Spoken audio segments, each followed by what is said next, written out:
everyone, welcome back to another episode of the Leven podcast. We're just going to get straight into the questions. So, seemingly been a great start to the year for competitive Fortnite, and 1 month into the year, it's looking like potentially the best year for comp we've ever had, right? Yeah, I definitely agree. I'd say, with the blog posts that have come out, it does seem like, we're on an upwards trajectory, right? Of course, there's a Yeah. lot of good news that's come out, right? Obviously, we have now one consistent game mode throughout the whole year, which is, some people might not see the significance of that yet, but I think it'll be really clear as the year, progresses how important that is. I'd say, even though we have no lands this year, right? Like, as far as we know, there's not going to really be any major land competition. It does still seem like we are just going to have the best year of comp. Yeah, it does really feel like Epic and the comp team are starting to finally be able to implement a lot of the changes and things that we've wanted in the game for so long. You just look at the past where we've had great seasons where people are having fun. We've had great tournaments where there's, thousands and thousands of pounds and dollars or whatever currency you want to use being, thrown out to people. But Yeah. in terms of just like the actual competitive side of things, if you were to, put Fortnite competitive in a vacuum and compare it to other, competitive titles, it's been really hard to argue how competitive this game really is.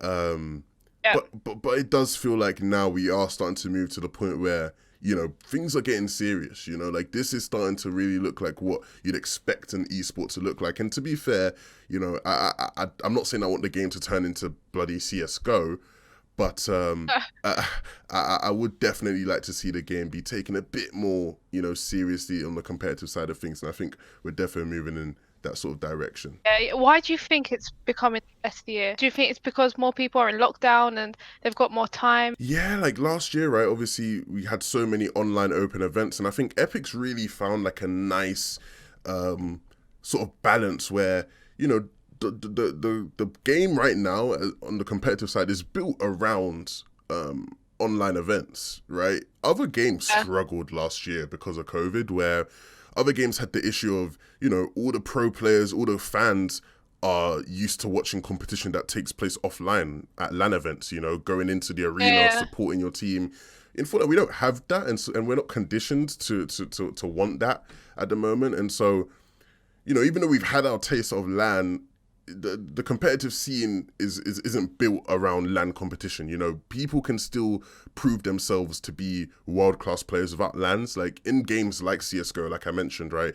Yeah. Somebody can't dominate online events and be considered one of the best in the world, right? People are going to say, well, you need to do it on LAN, right? That's not a thing in Fortnite yet. And so for Epic have really found themselves like a nice pocket where, there's no pressure on them to, do LANs. Lockdown definitely did help that as well. So moving on, FNCS takes place in about a week's time from the point we're recording. What in particular are you looking forward to? I think for me, I do want to see how the weeks play out. Obviously, the main change I think a lot of people have identified when it comes to the qualifying weeks is how, once you've qualified, you're not going to be able to compete. And I think for me, this has been something that I've really wanted to see changed. Yeah. It's always frustrating for me throughout FNCS weeks where we have, a team qualifying and now a team qualifying the first week and now they spend the rest of the weeks sort of not playing seriously, griefing their drop spot to make sure that everybody else is kind of put off from landing there. It's sort of, it takes out the meaning from the qualifiers. It makes it so that by the time we reach the third qualifier, or the fourth qualifier, by the time we reach like the final qualifiers, it's just rubbish. Like honestly, like the level of gameplay is not as high as what you'd expect, and on top of that, it just feels meaningless. Like nobody really cares about the fourth Um, qualifying week. So yeah.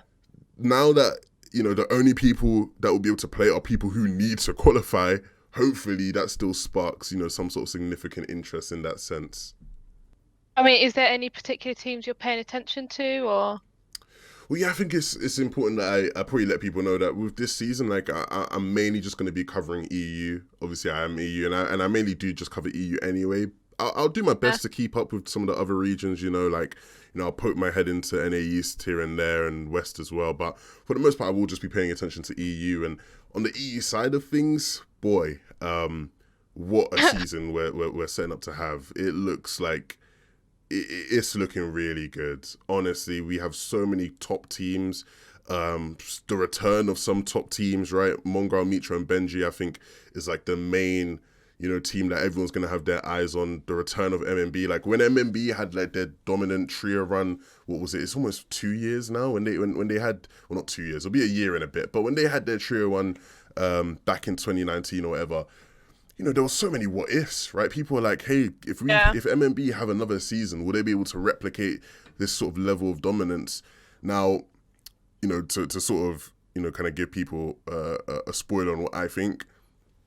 No, I don't think they're going to be as dominant as they were back in Season X, but I'm super excited to watch them. No, I'm super excited to watch them. I think there's reasons why I don't think they'll be as dominant, and like I've spoken about it on stream. And by the way, if you're not tuning into my streams, twitch.tv/Leven2k, I'm there. Nice little self-plug there. Yeah, nice little self-plug. You know how to do it. Ultimately, they still will be a great team to watch that are going to be super entertaining, and hopefully we can maybe even get streams back from them because their streams are such great content. But even outside of Mongrel, Mitra, and Benji, I still think the best trio in the world right now is Anas, Flick, and Thomas. I think Thomas is probably the best player in the world, if not second best behind Tayson. Everyone heard it here first. No, look, I think I think when you've just been able to look at how consistent these guys have been, the accomplishments they've achieved over the course of last year, they were just amazing to watch, and they are still amazing to watch. I think they're going to be a serious contender. Obviously, you have Tayson, Savage, and iDrop who are playing together now. You have Andretta, Scram, and Refsguard who have just been soaring, like in terms of performances. They looked great in their markup. They've looked good in basically everything I've been able to watch them in. Razor Cup, they looked good. They just look like a really strong trio.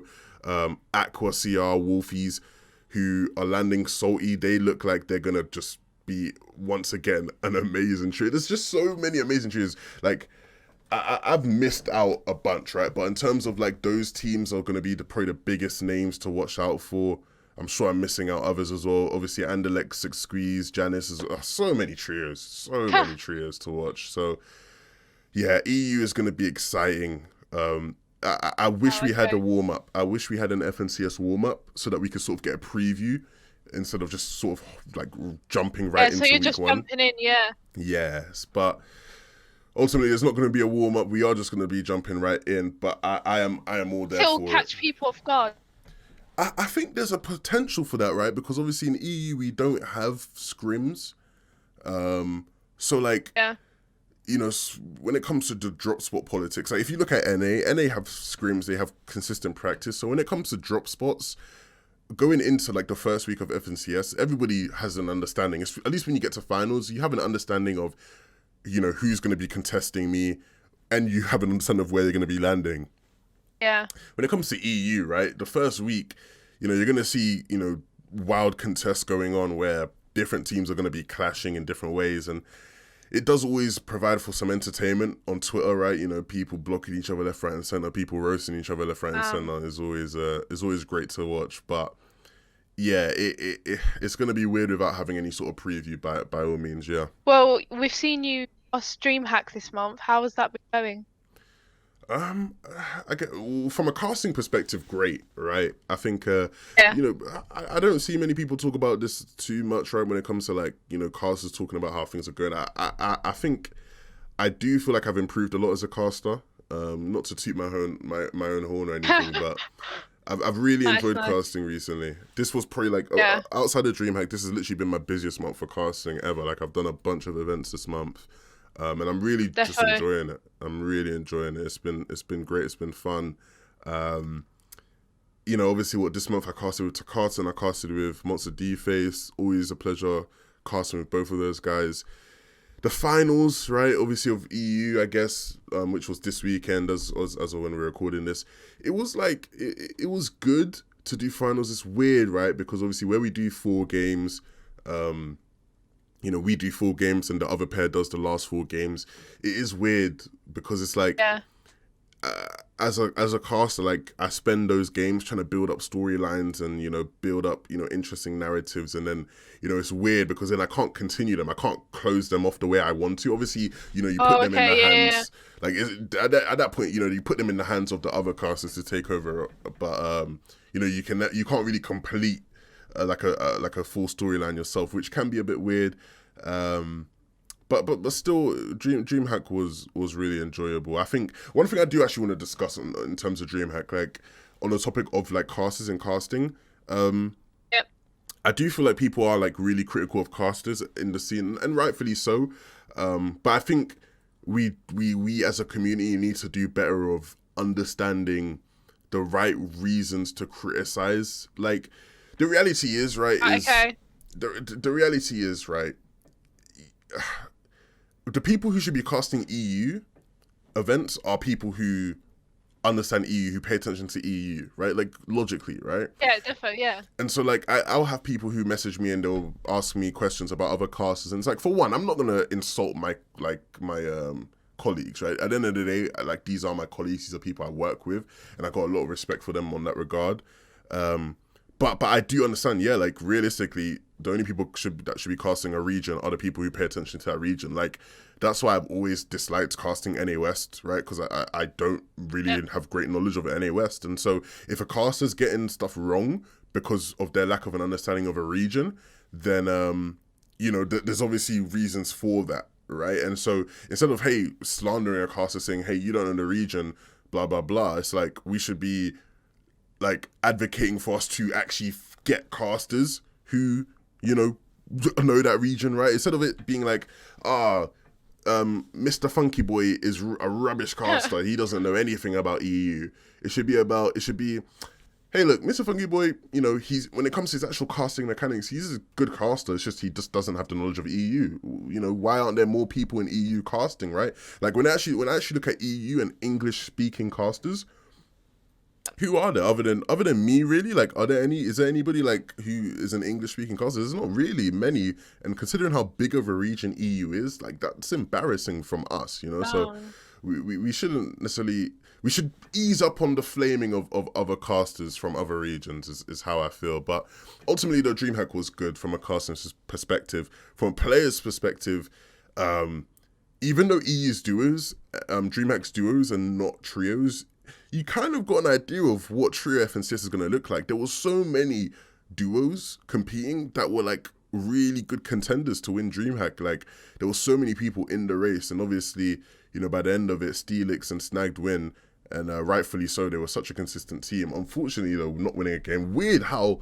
all the winners of Dreamhack this month, nobody won a game. Like you didn't have to win a game to win Dreamhack, which is a whole bro. It's a whole nother conversational point itself, where like I don't think that should be a thing in Fortnite. Like I don't think you should be able to win an event without even winning a single game throughout the event. So how are they judged on who the winner is? So it's because of just like their consistency, like so like a bunch of like so it's essentially the whole thing of like a bunch of second places is better than one win in last places, which I get, but still, like I still feel like to win an event you have to win a game. Like you should have won a game. Yeah, but definitely. Outside of that, though, right, in terms of Dreamhack now moving forwards, like I think I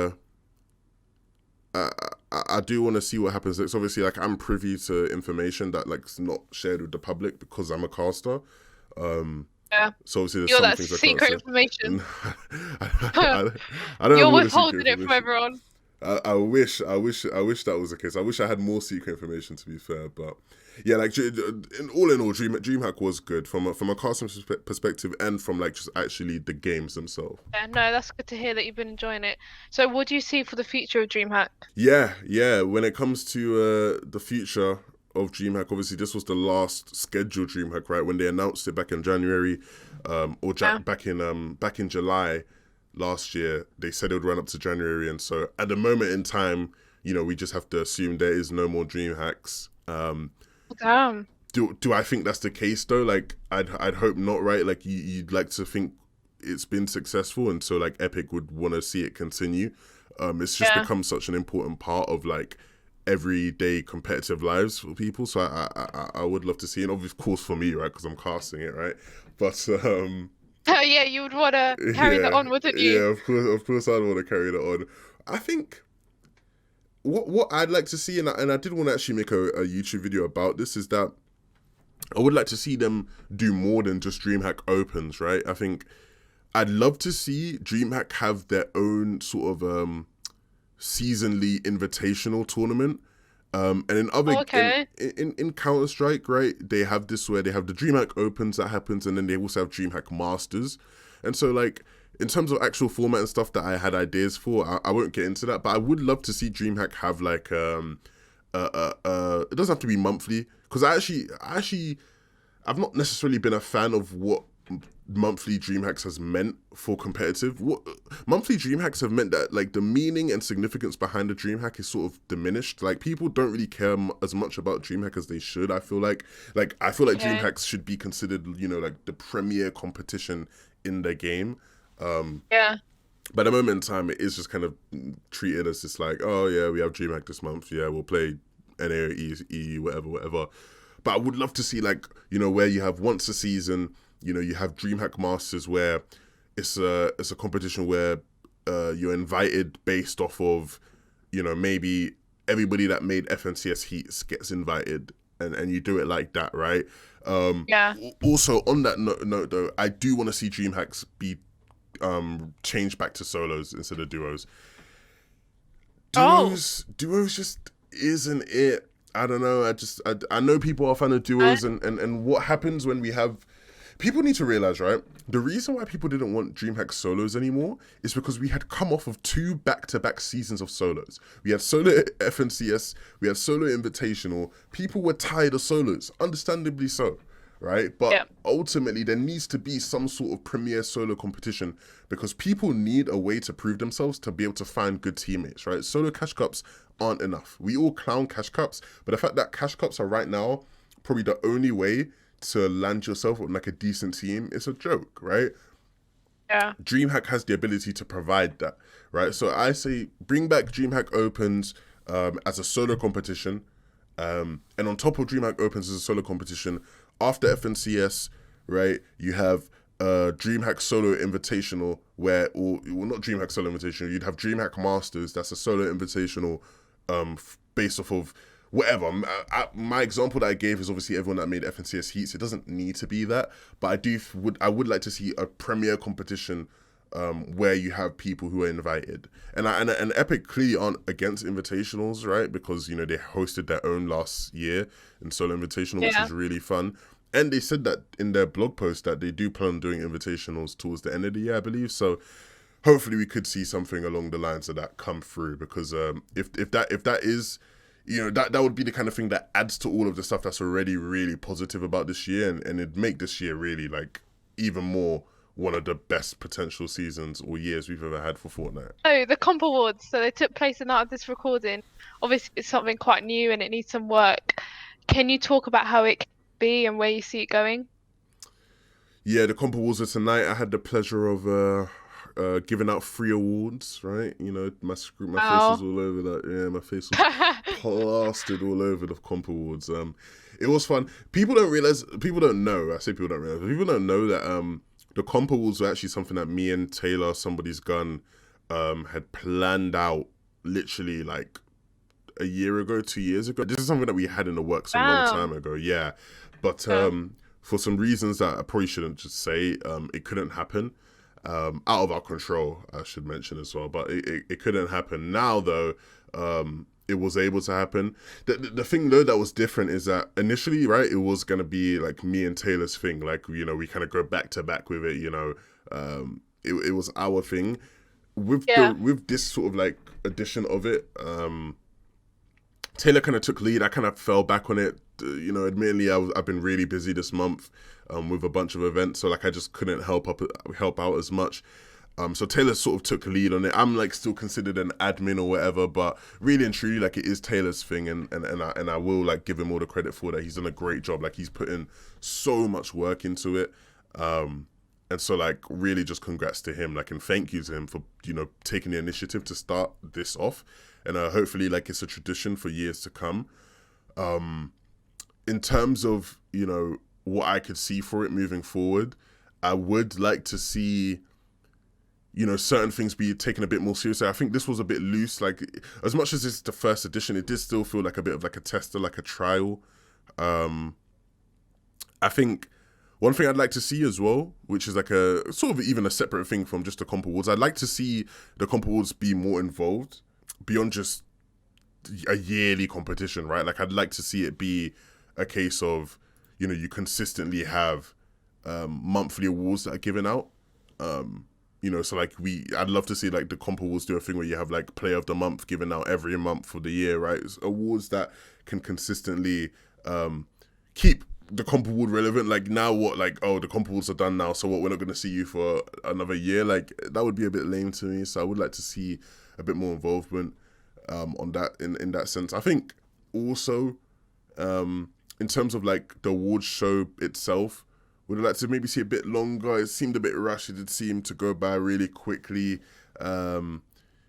Also, like, descriptions of awards need to be better defined. Like, these are all things that like we will deal with, right? And I hopefully I can be a bit more involved this time round or next time round. But yeah, there are definitely a bunch of improvements that we do need to make. But for a starter, like, I think it was great, and I think Taylor did a good job. So, in terms of actual results, things seemed very heavily NA biased, and for some awards highly controversial. What do you make of that?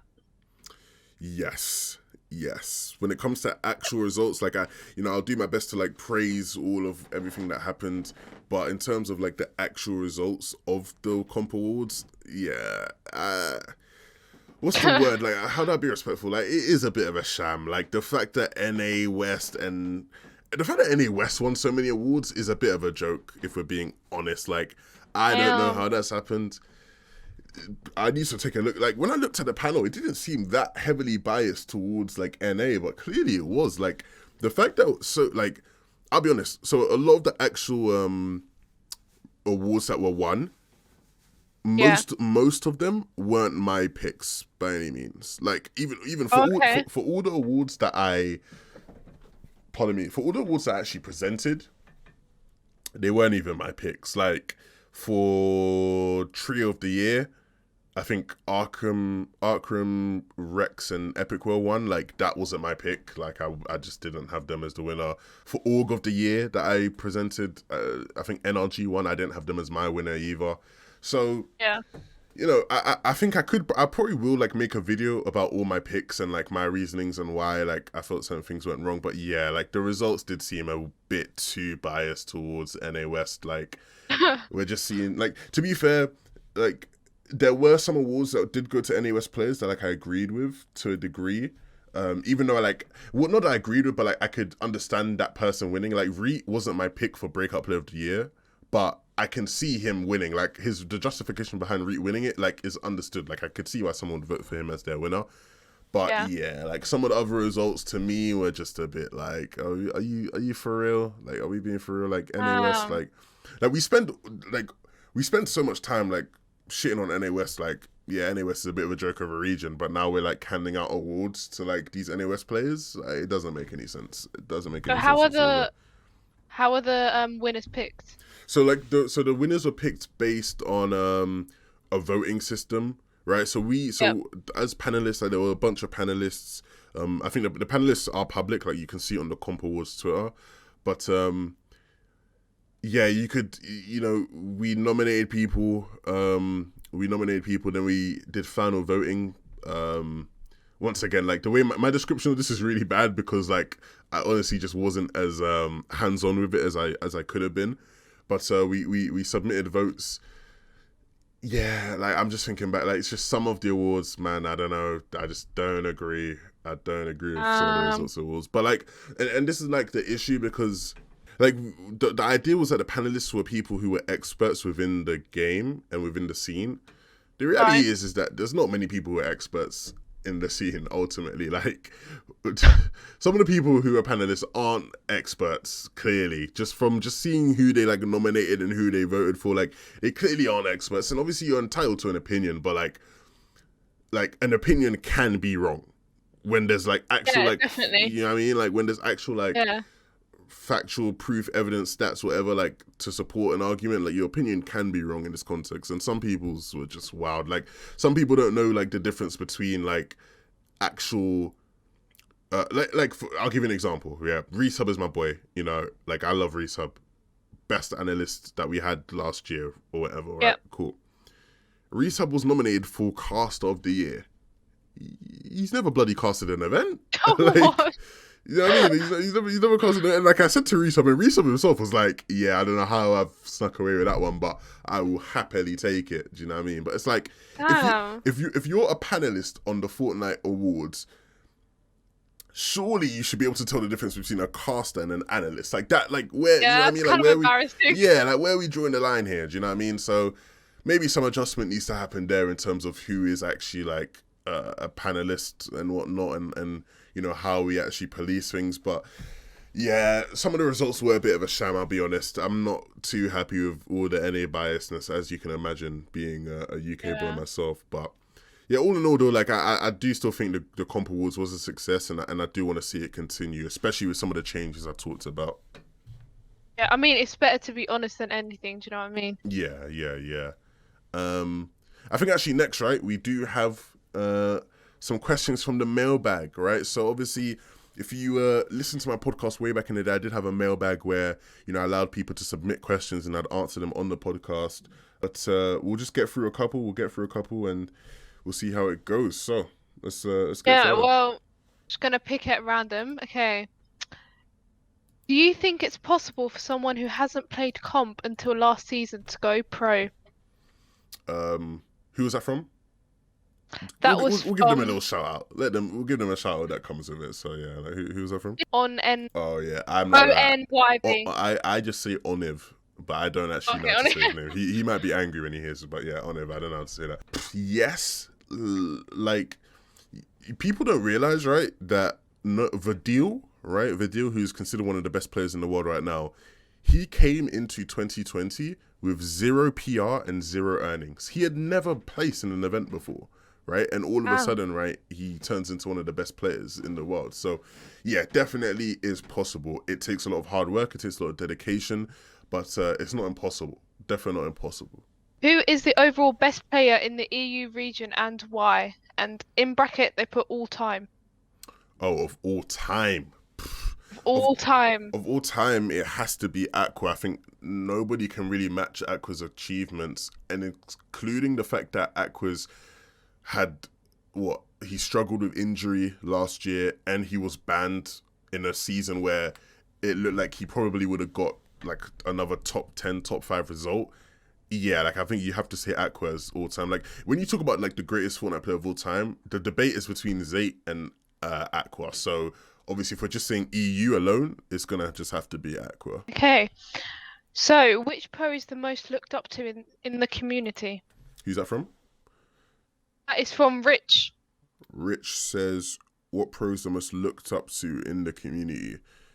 Yes. Looked up to is hard to judge. I think looked up to, I'm going to just take that as like what pros are most respected. And if what pros are most expected, it has to be Zayt. I think Zayt, through his retirement, has just shown like everybody just sort of looks up to Zayt and respects Zayt. He's the greatest player of all time in my eyes. And so, yeah, I think the most looked up to and respected pro is Zayt. Like, I feel like for a lot of the older guys, it's hard for them to like look up to Benji, you know, because Benji's so much younger than them. But Zayt is like an age where just I feel like anybody can just look up to him and respect him in that sort of way. So yeah, I'd go Zayt there. Okay, so Quasar has asked, when comparing players, do you value peaks more or longevity, and why? I think that's a really good question. Do I value peaks or longevity? It's been hard to do longevity. It's been really hard to compare longevity just because of how much Fortnite changes, diff changes in game mode and whatnot. If going forward, we're going to have like a year like this where trios is like the main game mode, we only have one game mode, I'm more willing to value longevity, right? Because at least we can just stick to like just seeing from a core aspect of like just the game mode itself. Yeah. But I do think a lot of the time, like you probably do have to look at peaks with the way the Fortnite landscape is now. Like at the very, very top, maybe like you consider a bunch of longevity related things, right? At the tippity top of the Fortnite ladder. But like once you start going a bit lower, it's just so hard to do longevity, especially because of like how new certain players are, like especially because of, you know, just like I said, just how things change. Like, because to be fair, I do actually use a bit of longevity when it comes to the very top. Like, I often give Zayt the edge over Aqua because Zayt was doing it from just way longer, right? Zayt was at the top Yeah. of competitive Fortnite from literally the beginning, from before skirmishes. He was literally considered a top player. So I give Zayt the edge there in terms of longevity. But when it goes down to a bit below, I will start to consider peaks more. Like, you know, like if I'm comparing Coop to somebody else, right? Like I'm not going to be looking at Coop's longevity for one because it doesn't really exist, but Yeah. I'm just more likely to compare peaks or value peaks more the lower down I get. But as we continue throughout the year, longevity is probably going to be valued a lot more for comparing players, definitely. Do you depend it more on the player? Yeah, it does depend on the player a lot of the time because, like, someone like in the example of a Coop, like he just doesn't have much longevity, but his Yeah. peak is like ridiculous, right? Like winning an FNCS, winning Dream, like like his peak is Um, nuts. So yeah, it does depend on the player. Like I don't think there's like a one size fits all. Next question is Ag. Love that name, by the way. What is the most underrated aspect when it comes to trios, in your opinion? It can be in offspring, mid game, and end game. Most underrated aspect. That's a good one. I think for me, when I look at trios, like the main thing that I look out for is one, communication, two, awareness. Like I feel like you like there needs to be someone in your trio, preferably all three, right? But Yeah. the top teams always just have someone that's just so aware, like so aware, and it helps with a lot of the like little micro errors that could potentially happen when you just have somebody who is just really aware. Comms, I think, are self-explanatory. Like you just need to have good comms. Like comming is so important, right? Like I did like a little tiny little VOD review with my boy Mavanji the other day, and like there wasn't much for me to critique about like the macro aspects of his game. But like I let him know, like, there was a certain like communication error that was going wrong, that I felt was going wrong with him, right? Like comms Yeah. are a really important thing, and comms are honestly like could be the difference between your trio being like a really good trio and like a great trio, right? So comms are super important. Awareness levels are really also a really important thing. Okay. So next question is from Klutz. So there's been a sudden stop to the big amount of Fortnite pros quitting the game.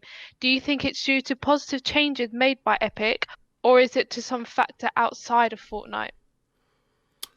Um, mm,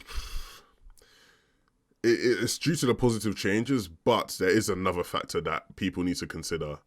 We've had the bloody coronavirus, right? Everyone's stuck at home. So Yeah, like, yeah, exactly. like in the past where we've seen people quit Fortnite, it's like people quit Fortnite and it's like, they start going gym and stuff, or they start like living like a quote unquote normal life, whatever you want to call that. But like you can't do that. Like you can't like what you're gonna quit Fortnite and move to another game. Sure, maybe, right? Quit Fortnite and like go do other stuff. There's nothing to do for the most part. Like depending on where you are, right? So yeah, coronavirus definitely affected it in that sense, but you can't deny the fact that like the changes Epic have made have definitely been able to keep people roped in for just that bit longer. So yeah, honestly, I'll give a lot of the credit to Epic, and congrats to Epic for seemingly starting to build what is looking like a really strong competitive scene. Well, on to our last question actually from Hashim, and he asks top three EU trios as of now. As of right now, who do I think are the top three EU trios going into FNCS? Big question, big question. This is a tough one, and it's a controversial one that people aren't gonna like. They want to hear the controversy. Okay, I'm gonna go first. Anas, Flick, Thomas. Second, Squeeze, Janice, and Alex. Third, this is the hard spot because I think those two are self-explanatory, right? Those two are literally second and third place last FNCS. And I still think those two are the main two teams to beat ultimately. Yeah. But third, Just rip off the band-aid, just say it. I think it has to be Noah Riley, Vidil, and Reason. I think a lot of people might want me to say MMB. A lot of my people might want me to say Savage's trio. You know, there's other trios that people want me to say, but I think all three of those trios that I've picked are trios that are way more proven. Like, that's the beauty of the season for FNCS, is that a lot of these teams are unproven, but they look like their ceilings look like FNCS winning teams. Like, Savage's trio is a trio that, in my opinion, is good enough to win an FNCS, and I think that should be the standard for them. Like, if they don't win FNCS, that's a failure, in my opinion, right, with those guys, right? But they are unproven. Like, I've not seen enough of them for me to be confident enough to pick them as like a top 3 trio going into FNCS. So I'm gonna go with those three: O'Reilly, Vidil, Reason, Janice, Squeeze, and Alex, and Flick, Anas, and Thomas. That'd be my top 3 going into FNCS. He's exposed it all. Yeah. I you know, love me or hate me. That's just, I'm gonna tell you the truth, and I had to spit the truth there. Look, Ria, it's been great. Thank you for hosting the podcast today. Hopefully, that's all right. Thanks for joining me. Yeah, it's been a pleasure. It's been a pleasure. Look, we will see you guys all next week, or realistically next week. I'm gonna try and do these. I'm gonna try record these after every FNCS week this season. And if we need to have an emergency episode, we will. But for the most part, there'll be once a week. If you do want more coverage, if you do want more of my Fortnite related opinions, I will be streaming on a regular basis throughout the week. Twitch.tv/Leven2K. Follow me on Twitter @Leven2K as well. It's been a pleasure once again. Thank you very much, Ria. And That's all right. We'll see you guys soon.